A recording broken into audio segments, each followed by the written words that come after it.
Look at Spain's La Palma after it grows 43 hectares due to volcanic eruption. The Spanish island of La Palma has extended 43 hectares into the sea since the Cumbre Vieja volcano began erupting more than 2 months ago. New images published by the European Earth Observation Program, Copernicus, show the before and after of the island's coastline. Copernicus tweeted images from its Sentinel-1 satellite to show how the lava has increased the island's size. The volcano first began erupting on 19 September.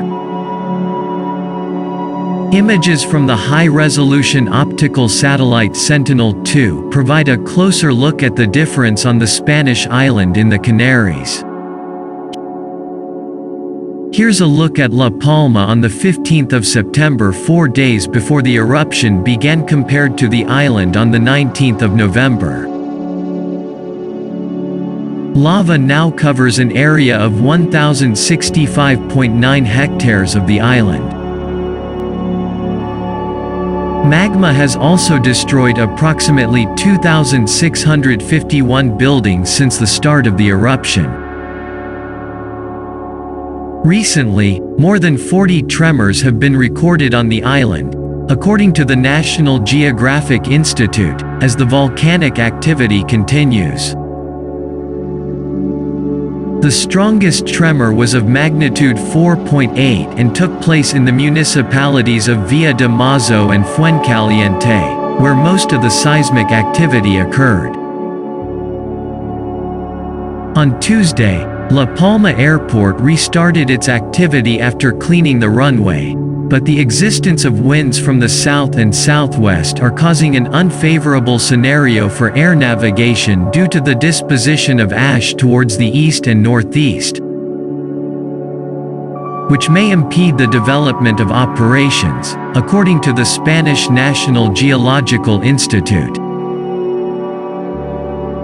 Lava flow activity has decreased a bit compared to yesterday and especially the day before yesterday.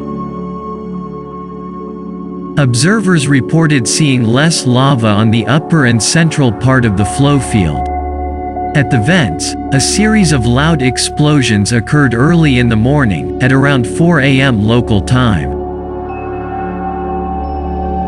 Describes how these explosions were followed by a surge of lava from the westernmost summit vent, located above the vent that usually was the main source of visible lava effusion and liquid spattering, and the source of most of the recent surface lava flows starting at the cone.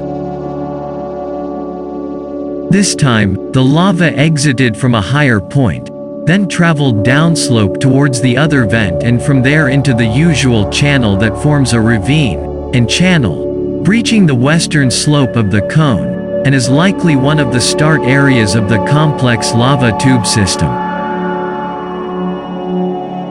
It can be speculated that a blockage was in place at the vents that triggered explosions, and when the conduit leading up to the upper vent was freed, magma rose to this vent instead of the still blocked lower one. The total area of land covered by lava flows thus increased to 1058.95 hectares, according to the latest published data from the La Palma government, who make daily surveillance and mapping flights of the area. Ground deformation has decreased from its peak in the past days back to only 6 centimeters vertical uplift compared to pre-eruption level at the GNSS station north of Jetty Station closest to the volcano. Gas emissions are still elevated, but also decreased compared to previous days.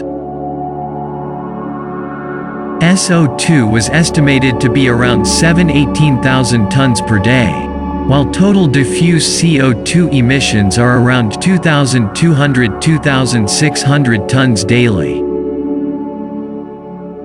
Earthquakes remained about the same as in the past days, with a trend of decrease as well. In the last 24 hours, there were 3 quakes of magnitudes 4.0 to 4.3, 10 quakes between 3.0 and 4.0, and 49 quakes between 2.0 and 3.0. All in all, the eruption continues a slowly declining path, but it is impossible to predict a timeframe when it might end.